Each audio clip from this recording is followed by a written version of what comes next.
찬양하시겠습니다. 찬양은 예수 피를 힘입어 주의 보좌로 나아갈 때라고 하는 찬양 함께 하시겠습니다.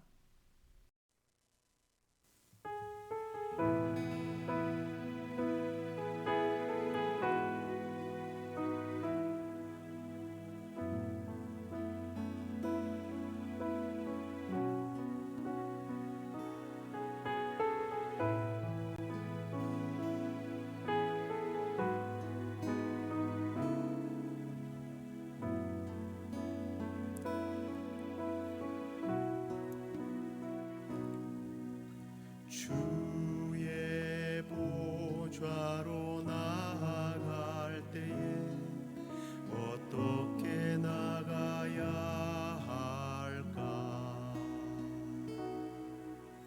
나를 구원한 주의 십자가 그것을 믿으며 가네. 주의 보좌로 나아갈 때에 나 여전히 부족하나. 나를 품으신 주의 그 사랑 그것을 믿으며 가네. 자격 없는 내 힘이 아니 오직 예수님의 보혈로 자격 없는 내 힘이 아니 오직 예수님의 보혈로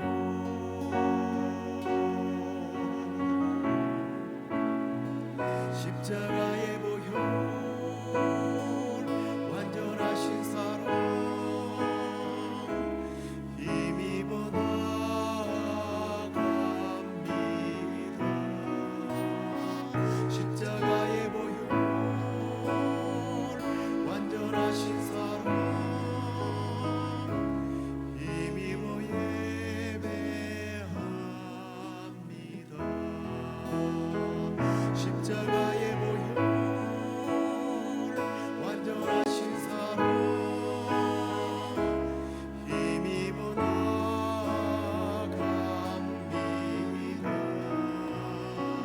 십자가의 보혈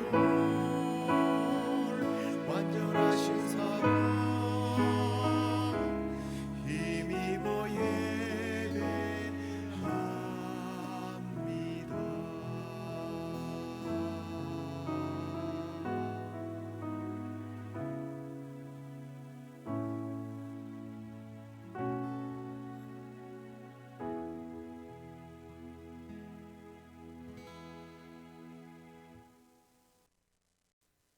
다 함께 사도신경으로 신앙 고백드리겠습니다. 전능하사 천지를 만드신 하나님 아버지를 내가 믿사오며 그 외아들 우리 주 예수 그리스도를 믿사오니 이는 성령으로 잉태하사 동정녀 마리아에게 나시고 본디오 빌라도에게 고난을 받으사 십자가에 못 박혀 죽으시고 장사한 지 사흘 만에 죽은 자 가운데서 다시 살아나시며 하늘에 오르사 전능하신 하나님 우편에 앉아 계시다가 저리로서 산자와 죽은 자를 심판하러 오시리라. 성령을 믿사오며 거룩한 공회와 성도가 서로 교통하는 것과 죄를 사하여 주시는 것과 몸이 다시 사는 것과 영원히 사는 것을 믿사옵나이다. 아멘.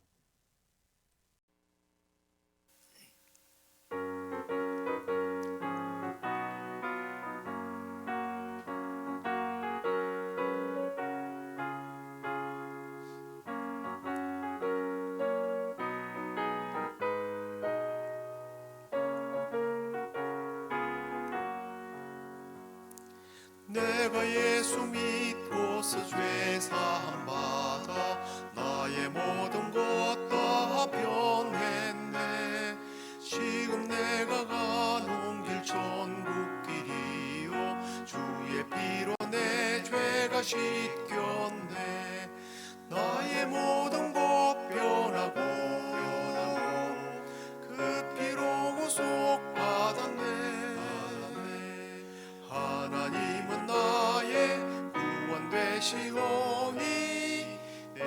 정죄함 없겠네. 주님 밝은 빛 되사 어둠에 지니 나의 모든 것 다 변했네. 지금 내가 주 앞에 온전케 되면 주의 공로를 의지함일세. 나의 모든 것 변하고 그 피로 구속받았네. 하나님은 나의 구원 되시오니 내게 정죄함 없겠네.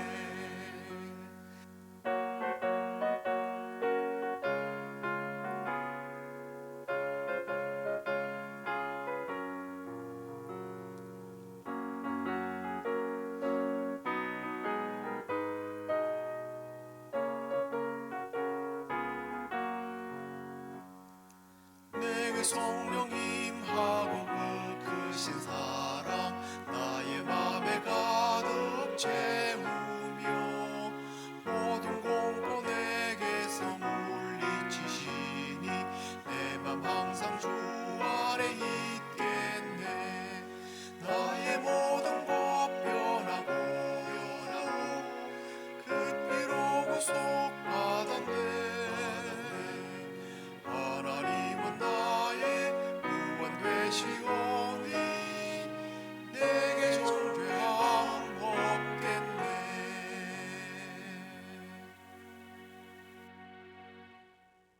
이제 하나님 말씀 함께 보시겠습니다. 로마서 3장 28절과 5장 1절 말씀 함께 보시겠습니다.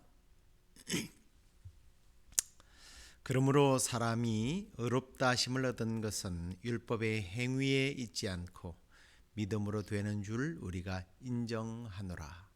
5장 1절입니다. 그러므로 우리가 믿음으로 의롭다 하심을 받았으니 우리 주 예수 그리스도로 말미암아 하나님과 화평을 누리자. 아멘. 자, 오늘은 하이델베르크 제24줄 선언 내용을 함께 나누도록 하겠습니다. 자, 먼저 질문을 한번 보실까요? 왜 우리가 선한 일을 행함으로 하나님 앞에 의로워질 수 없으며 우리가 의로워지는데 일부라도 도움이 되지 않습니까? 예, 대답을 보십시오. 그 이유는 하나님의 심판을 피할 수 있는 의인은 절대적으로 완전해야 하며 모든 면에서 하나님의 율법에 부합해야 하기 때문입니다. 그러나 이 세상에서의 우리의 가장 선한 일도 불완전하며 여전히 죄에 더럽혀져 있기 때문입니다. 예, 설명을 이제 좀 드리도록 하죠. 지난주 우리가 하이델베르크 23주일 선언 내용을 나누었는데 이 내용이 믿음으로 의롭게 되는 것, 곧 칭의에 대한 내용을 함께 나누었습니다. 여기서 의롭게 된다라고 하는 의미가 다른 사람과 비교해서 좋은 성품을 가지고 있다, 그런 의로움이 아니라 여기서 말하는 이 의로움이라고 하는 것은 구원을 받을 만한 의라는 내용입니다. 그 의죠. 자유주의자들이나 혹은 그 캐톨릭에서는요, 우리가 행위를 통해서 의롭게 될 수 있다라고 주장을 합니다. 그래서 이런 주장을 하는 사람들은 일부의 믿음과 일부의 행위로 의롭다 하심을 받고 구원을 받는다고 주장을 하죠. 그러나 하나님 앞에 설 수 있는 자격이 되는 의인은 완벽해야 합니다. 다르게 말해서 율법적으로 완벽해야 한다라는 거죠. 바울은 그래서 성령의 감동을 받아서 디모데에게 이런 권면을 합니다. 그러나 율법은 사람이 그것을 적법하게만 쓰면 선한 것임을 우리는 아는도다 라고 했어요. 자, 그러면 율법을 통해서 우리가 그러면 구원을 받는구나라고 이걸 설마 해석하지는 않겠죠. 여기서 문제는 율법을 적법하게 정확하게 사용하는 사람, 그 사람이 의롭게 된다는 얘기예요. 그런데 중요한 것은 정말 적법하게, 그렇게 적법하게 그걸 사용하느냐는 겁니다. 그런 사람이 없다라는 거죠. 그래서 율법은 구원을 완성시키는 역할을 하는 것이 아니라 인간이 죄인이라는 사실을 알려주는 역할을 한다고 로마서 7장 7절에 그렇게 기록을 합니다. 이 말씀 보십시오. 율법으로 말미암지 않고는 내가 죄를 알지 못한다라고 하죠. 죄를 발견하도록 율법은 도와줍니다. 그리고 바울은 이런 율법을 갈라디아서 3장 24절에 보니까 이같이 율법이 우리를 그리스도에게로 인도하는 초등교사가 되어서 우리로 하여금 믿음으로 말미암아 의롭다함을 얻게 하려 한다라고 하는 역할을 한다라고 말을 합니다. 옛날에는 이제 몽학 선생이라 이렇게 불렀는데 지금은 근데 초등학교라는 말이 아니고 아주 수준 낮은 교사를 그렇게 말하는 거예요. 자기가 아는 것이 없어서 진짜 아는 사람에게 인도하는 정도의 그런 수준을 말합니다. 이 말은 율법 자체가 의롭게 할 힘이 없다라는 거예요. 그래서 믿음으로 의롭다함을 얻도록 도우는 교사의 역할을 할 뿐, 그런 인도자의 역할을 할 뿐, 실제로 의롭게 하는 것은 아니다라는 얘기죠. 레위기 18장 5절에 보십시오. 사람이 일을 행하면 그로 말미암아 산다라고 했어요. 일을이라고 하는 말은 율법을 말합니다. 율법을 행해야 산다고 그래요. 그리고 신명기 27장 26절에 보니까 이 율법의 말씀을 실행하지 아니하는 자는 저주를 받을 것이다 라고 이야기를 합니다. 그런데 문제는 우리가 율법을 제대로 행해서 살고 율법을 제대로 해서 저주를 안 받아야 되는데 이 율법을 완벽하게 지켜낼 사람이 없다라는 거죠. 그렇다면 우리는 율법을 어긴 것이 되기 때문에 율법이 우리를 의롭게 할 수 없어서 결국은 불의한 자가 되고 그 불의한 자는 천국에 들어갈 수 없다라고 했잖아요. 구원받지 못한다는 거예요. 그런데 그보다 더 심각한 것이 있는데 그게 뭐냐 하면 우리가 근본적인 죄, 원죄의 문제를 해결하지 못한 상태에서 죄를 짓지 않거나 선한 행위를 한다고 해서 우리가 깨끗하게 될 수 있는가 하는 겁니다. 예컨대 이런 거죠. 오물이 득지 묻어있는 그릇에 맛있고 깨끗한 신선한 음식을 담는다고 해서 그 음식이 깨끗할 수 있나요? 설마 그것을 자녀들에게 먹이지는 않겠죠. 제가 지금 율법이라고 말하지만 이 율법은 소위 말하는 우리의 선행이라고 하는 거예요. 행위를 말하는 겁니다. 우리의 행위로 의롭게 할 수 없는 이유가 있어요. 우리는 그렇게 의롭게 할 수 없어요. 근데 의롭게 할 수 없는 이유가 있는데요. 그 이유를 한번 많겠지만 한 3가지 정도만 정리를 해볼게요. 먼저는 우리의 행위 자체가 불완전한 거예요. 우리 행위 자체가 불완전하기 때문에 우리 의 또한 불완전하다는 겁니다.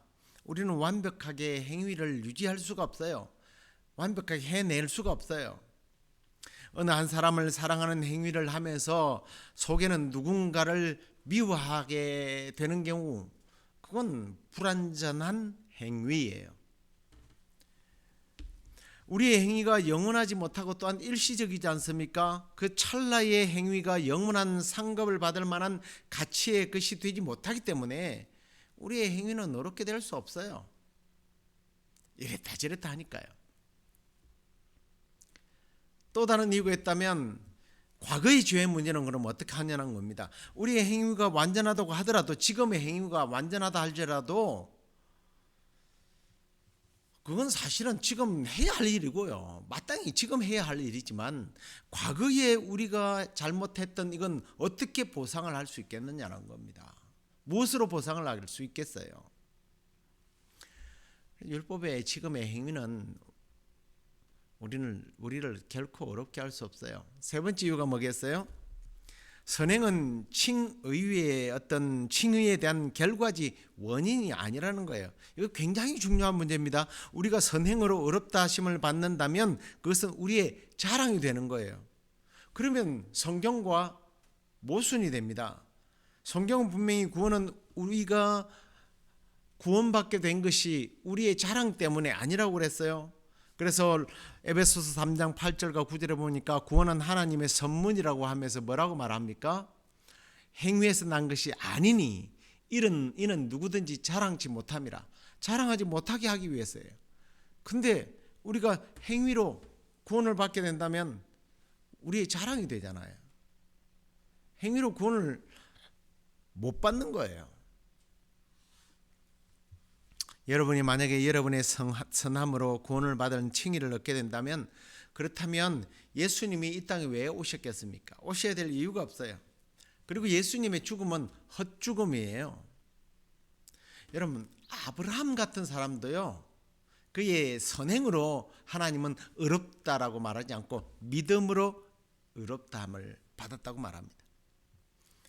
그런데 우리 같은 사람이 무슨 선한 행위를 가지고 어렵게 될 수 있다고 자꾸 그렇게 내세운다면 이건 모순이 일어나요. 구원의 길이 또한 구약과 신약이 달라질 수도 있고요. 여러분, 다시 한번 말씀드리지만 우리가 선한 일을 함으로 의로워지는 것이 아니에요. 우리가 왜 그러면 의로워져야 되느냐? 의롭게 되었기 때문에 의롭게 사는 거예요. 의롭게 되어서 이제는 선한 일에 힘쓰는 자들이 되어야 된다는 거예요.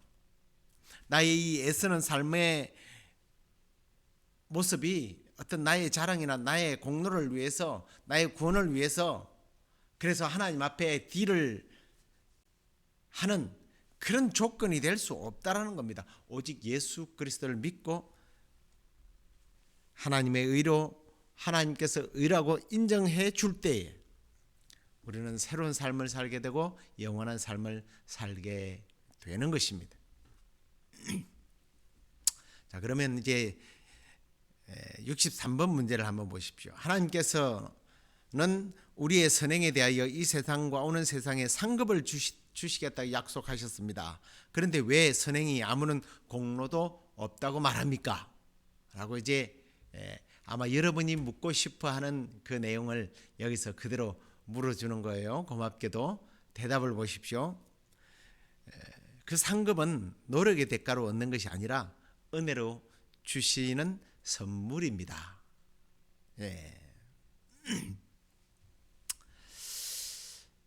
제 생각에는 63번의 문제는 자유주의 신학자들이나 또는 행위를 강조하는 사람들이나 혹은 로마 카톨릭의 어떤 반론을 예상하고 만든 내용이 아닐까. 또 우리 안에서 선함을 뭔가 행해야 된다고 하는 이런 의식들 때문에 만들어낸 문제인 것 같아요. 아무튼요, 이렇게 행위를 강조하는 사람들은 보면 성경에 분명히 상급을 받는다고 했지 않느냐라고 하면서 이제 따지는 질문들이 있습니다. 따지면서 내세우는 성경 구절이 있는데 바로 마태복음 5장 12절이죠. 주님께서 말씀하신 겁니다. 기뻐하고 즐거워하라. 하늘에서 너희 상이 큼이라. 너희 전에 있던 선지자들도 이같이 박해를 받았느니라. 핍박받고 정말 주님을 위해서 헌신하는 사람들에게 상이 크다고 말씀하셨어요. 히브리서 또 우리가 잘 아는 11장 6절에도 보니까 믿음이 없이는 하나님을 기쁘시게 하지 못하나니 하나님께 나아가는 자는 반드시 그가 계신 것과 또한 그가 자기를 찾는 자들에게 상 주시는 이심을 믿어야 할지니라. 자, 두 개 다 보니까 뭐예요? 상 주신다고 되어 있죠. 이 행위를 주장하는 사람들은 이런 말씀을 보면서 봐라, 상급을 받지 않느냐, 상급이라고 하는 것은 어떤 공로잖아요. 공로에 대한 대가를 취하해 주는 겁니다. 그래서 이 상급은 영생을 또 얻게 되는 선행에 대한 것이라고 이렇게 주장을 한단 말이에요. 근데 여러분, 우리가 사는 세계에서 이 말이 맞는 말처럼 들리기도 합니다만, 근데 꼭 공로가 있어야 상급을 받는 것은 아니지 않습니까? 인생을 살면서 꼭 공로가 있다고 상을 받았습니까? 아무런 자격 조건도 없는데 상급을 받는 경우가 얼마나 많아요. 그래서 어떤 의무적인 일을 하고 공로를 우리가 상을 받기 위해서 세우기도 하지만, 그렇지 않은데 가만히 있는데 그냥 선물들이 온단 말이에요. 구원이 그래요. 구원은 상급으로 받는 내 공로로 인한 대가로 받는 어떤 상급이 아니라 은혜로 주어지는 하나님의 선물이라는 거죠. 하나님께서 우리를 선택하시고 그 택자인 내가 하나님께서 어느 날 보내주신 이 성령으로 말미암아 내 마음에 감동이 일어나고 예수님을 믿어야 될 것 같은 거예요. 그런 믿음이 생기지는 거예요. 그래서 예수 그리스도를 내 마음으로 믿고 예수 그리스도의 대속의 은혜를 내가 그냥 받아들일 때에 하나님께서는 은혜로 선물을 주시는 거예요. 은혜를 선물로 주시는 거예요. 뭐 은혜가 다 선물이지만 무슨 은혜? 구원받는 은혜. 그래서 우리의 그런 믿음을 보시고 하나님은 마치 우리가 애쓰고 수고한 것처럼 공로를 세운 것처럼 우리에게 구원을 상급으로 선물로 주시는 거예요. 근데 이렇게 설명을 해도 끝까지 우기는 사람들이 있습니다. 우리가 믿음으로 말미암아 어렵다 하심을 받았다면 그 믿음 역시 하나의 행위로 봐야 된다라는 거예요. 그래서 믿음은 행위로 어렵다. 믿음과 행위로 어렵게 된다. 혹은 행위로 어렵게 된다. 이렇게 막 우겨요. 하지만 그런 이상한 말들에 대해서 저는 인정할 수 없고 성경은 인정하지 않습니다. 우리가 믿음으로 어렵게 된다고 할 때 그 믿음은 하나의 수단인지 그것이 원인이 아니라는 말이죠. 여러분 명심하십시오. 우리의 의는 나의 믿음의 행위가 아니고 그 믿음의 대상 되신 예수 그리스도의 공로 때문이라는 것을 절대 잊으면 안 돼요. 나는 부족하고 연약해도 예수 공로 의지해서 천국 가는 거예요. 다시 말씀드립니다. 참 의는 내 안에 있는 게 아니고요. 예수 그리스도 안에 있다니까요.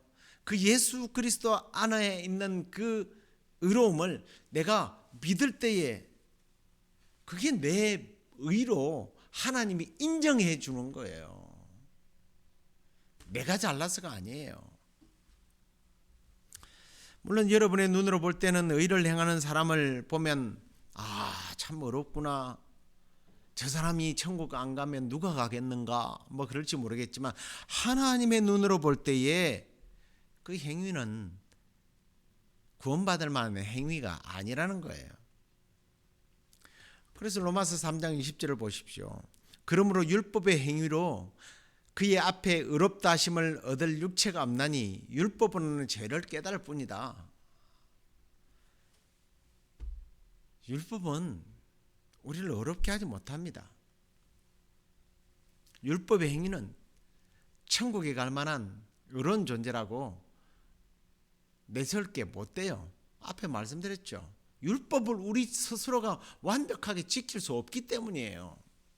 그래서 율법은 나는 더 이상 선행을 통해서 의롭게 될 수 없는 존재구나. 그럼 어떻게 할까? 예수 그리스도가 필요하겠구나. 이걸 발견하게 해주는 게 율법이에요. 그게 행위예요. 율법의 행위예요. 하나님께서 결정해 놓은 이 절대 진리를 무슨 자기 생각을 가지고 인간적인 상식을 가지고 뭐 인간적인 논리를 가지고 세상에 봐라 뭐 한 것 없이 주는 거 있냐? 뭔가 해야지. 당신이 하나님 앞에 해야 돼. 이게 또 한국 사람 정서에 맞다고 그래요. 그냥 구원받습니다. 예수 믿으면 구원받습니다. 이러면 안 믿는데 당신이 1000번을 하나님 앞에 와서 예배를 드리면 천국 갈 수 있어요. 그러면 1000번 예배 드리는 게 우리 한국 사람의 정서예요. 근데 우리의 정서와 성경은, 우리의 정서를 성경은 인정하지 않습니다. 이게 얼마만큼 내 행위가 선하기 때문에 나는 구원받을 수 있다, 나는 의롭게 된다라는 게 얼마만큼 논리적이지 못한지 제가 오히려 한번 공격을 해볼게요. 공격한다니까 좀 이상합니다만 대변을 해볼게요. 좀 심각한 얘기인데요. 지금 푸틴이 우크라이나를 공격하고 있잖아요. 푸틴에게 물어보세요. 불법을 당신은 행합니다. 그 사람한테 그렇게 얘기하면 무슨 소리 하고 있어? 난 지금 선한 일을 한다고 하고 있는데 나는 착한 일을 하고 있다고 생각하는 거예요. 지금 열심히 의를 행하는 거예요.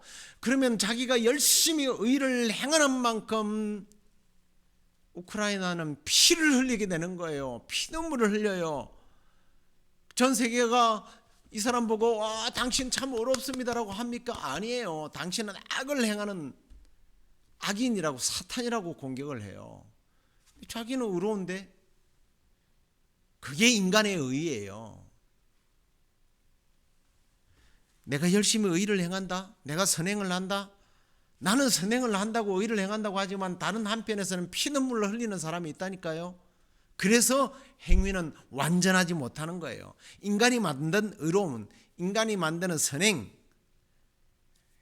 절대 진리인 하나님 앞에서 의가 되지 못합니다. 그래서 하나님은 우리의 행위가 아닌 예수 그리스도의 행위를 통해서, 예수 그리스도께서 십자가를 통해서 의를 이룬 그 행위를 통해서, 나의 행위가 아니고 예수 그리스도의 행위, 십자가에서 우리의 죄를 대속해 주신 그 대속의 행위, 그걸 내가 인정하고 그걸 믿을 때에 구원받는 거예요. 근데 그게 내가 그러면 앞에도 말했죠. 내가 그래서 믿었잖아. 그게 내 행위잖아. 아니요. 성령님께서 믿게 해주셔서 믿은 거지. 스스로 여러분 믿을 수 있다고 생각하십니까? 우리는요, 그럴 자격이 안 돼요. 오직 그 믿음도 하늘로부터 온 선물인 줄로 믿으시기 바랍니다. 이제 다음 문제를 보시겠습니다. 그렇다면 사람들은 선한 일을 행하는데 무관심해주고 삶을 악하게 살지 않겠습니까?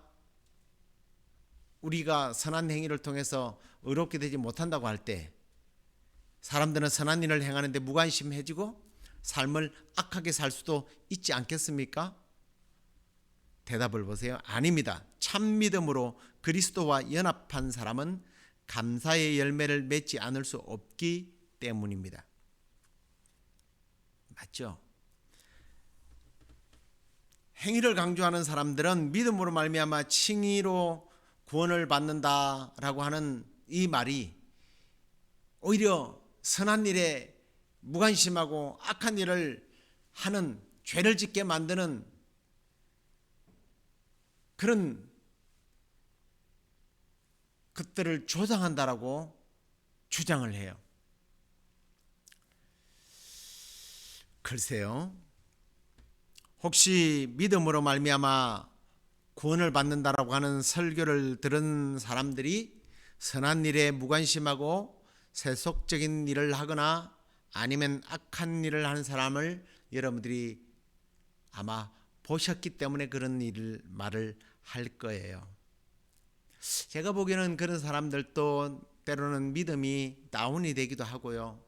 또 우연히 그런 일들도 있기도 하겠지만 또 저는 한편으로 묻고 싶어요. 그 사람이 정말 구원을 받은 사람인지 아닌지 당신이 어떻게 아느냐, 나는 물어보고 싶어요. 구원받은 사람들도 때로는 죄를 짓는 경우도 있습니다. 그렇지만 그건 이제 목욕한 사람이 베드로에게 예수님께서 말한 것처럼 그냥 손발을 씻기는 정도예요. 정말 내가 한 일이 없어서 내 안에서 일어난 성령의 감동으로 예수를 믿어서 칭의를 받게 되었다. 이게 정말 믿어지는 사람은요, 오히려 황송해서 감사함으로 더 열심히 선한 일에 힘쓰는 게 당연한 거 아닐까요? 저는 그렇게 생각해요. 부끄러워서 과거에 내가 정말 잘못 살았구나, 예수 의가 없었더라면 나는 지옥 갈 수밖에 없었구나, 이 모습 이대로 받아주심에 감사해서 지금부터라도 더 열심히 선한 일에 힘써야지. 무슨 믿음으로 말미암아 구원받았다고 그러니까 나 이제 뭐 막 살아도 되겠네. 그런 사람은 죄송해요. 저는 제가 판단으로 그런 판단을 해서 죄송하지만 그 사람이 과연 구원받은 사람 맞을까요? 진짜 구원받은 사람은 그러지 않아요.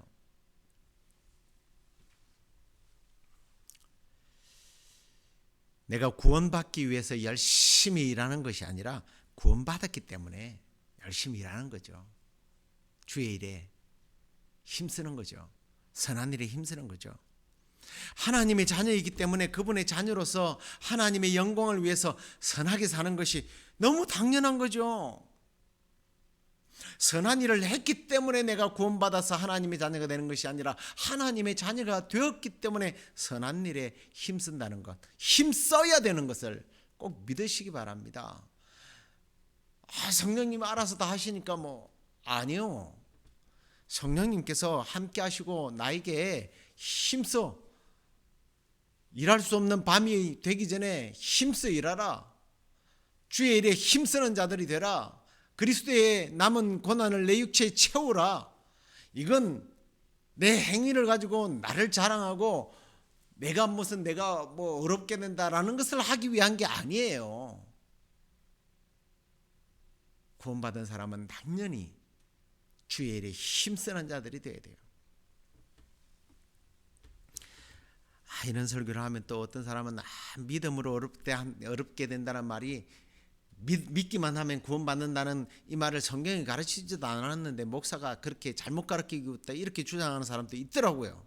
저에게 그렇게 공격하는 사람도 있어요. 성경은 분명히 오직 믿음으로만 어렵게 된다고 명확하게 말씀하고 있어요. 제가 여러분들에게 왜 성경 말씀을 이렇게 계속 딱딱하게 그냥 이렇게 술술술 그냥 재미있는 이야기나 하고 어떤 사람을 보니까 이랬고 어떤 사람을 보니까 이랬고 그런 이야기로 때우면 재미는 있을지 모르겠어요. 근데 성경 이야기를 해야죠. 그래서 저는 딱딱해 보이지만 성경 구절을 꼭 여러분들에게 인용을 합니다. 성경에 없는 얘기 한다는 얘기 할까 봐. 성경은 율법의 행위 곧 선행의 결과로 우리가 어렵게 되는 것이 아니라 오직 그리스도의 피, 예수님이 나를 위하여 십자가에서 죽어 흘리신 그 보혈의 피로 내가 어렵게 되고 내가 그 사실을 믿을 때에 값없다 하심으로 어렵게 됐다고 선언하는 거예요. 그래서 로마서 3장 22절에 그리고 28절에 보면 예수 그리스도를 믿음으로 말미암아 모든 믿는 자에게 미치는 하나님의 의, 그리고 28절은 그러므로 사람이 어렵다 하심을 얻는 것은 율법의 행위에 있지 않고 믿음으로 되는 줄 우리가 인정하노라. 이렇게 말씀하고 있잖아요. 그뿐만 아닙니다. 우리가 읽었던 로마서 5장 1절 그러므로 우리가 믿음으로 어렵다 하심을 받았으니 우리 주 예수 그리스도를 말미암아 하나님과 화평을 누리자. 하나님의 징벌의 대상 아니라는 거죠. 나는 어떤 경건주의자들은 요즘 스마트폰이나 컴퓨터로 성경을 보면 안 된다고 그렇게 말하는, 성경을 꼭 책으로 읽어야 된다고 그러는데 아니에요. 책으로 읽으면 종이에 쓴 것만 읽어야 됩니까? 그러면 옛날에 그러면 갈대잎이나 돌에다 쓴 거는 어떻게 되는 건가요? 예. 여러분들 스마트폰 다 가지고 다니시죠? 컴퓨터 있죠? 거기서 믿음으로 어렵게 된다는 걸 한번 찾아보세요. 말씀을.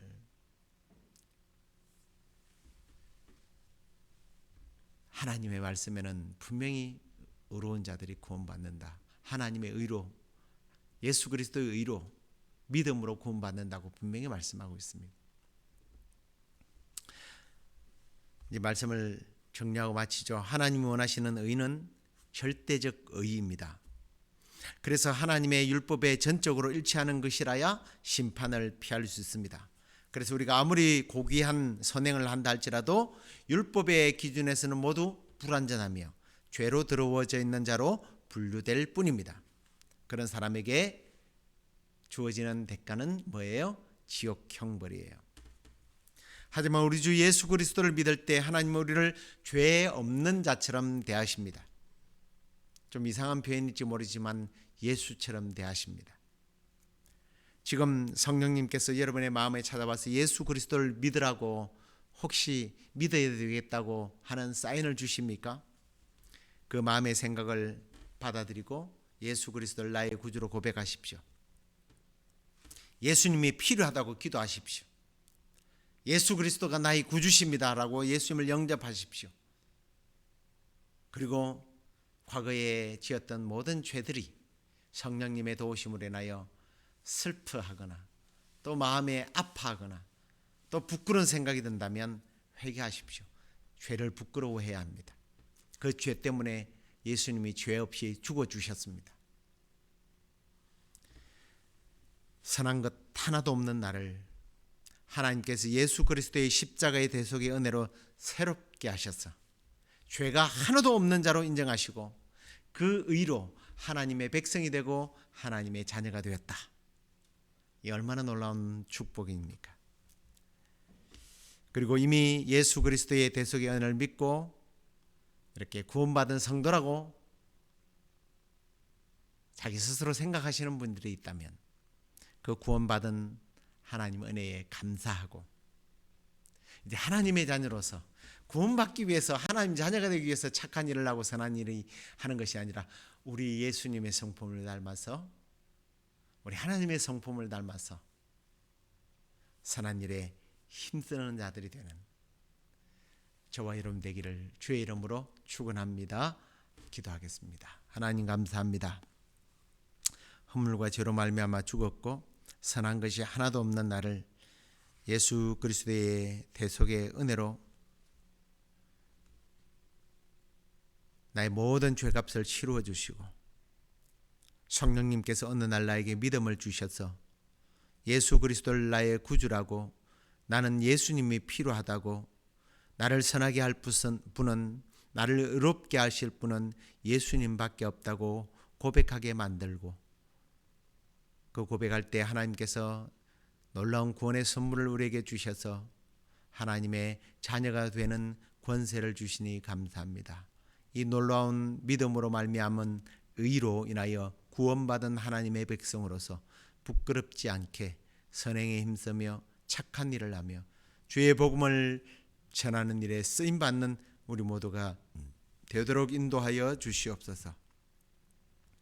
하나님 오늘도 참으로 전쟁으로 인하여 피눈물을 흘리는 그러한 나라가 있습니다. 주님 그 우크라이나 가운데 주께서 은혜를 베풀어 주시고 주의 은혜로 말미암아 참으로 그곳에 평화가 임할 수 있도록 주께서 함께하여 주시옵소서.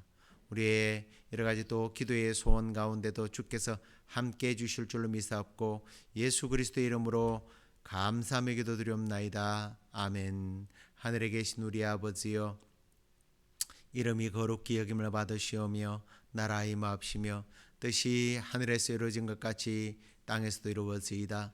오늘날 우리에게 일용할 양식을 주옵시고 우리가 우리에게 죄 지은 자를 사하여 준 것 같이 우리의 죄를 사하여 주옵시고 우리를 시험에 들게 하지 마옵시고 다만 악에서 구하옵소서. 대개 나라와 권세와 영광이 아버지께 영원히 있사옵나이다. 아멘.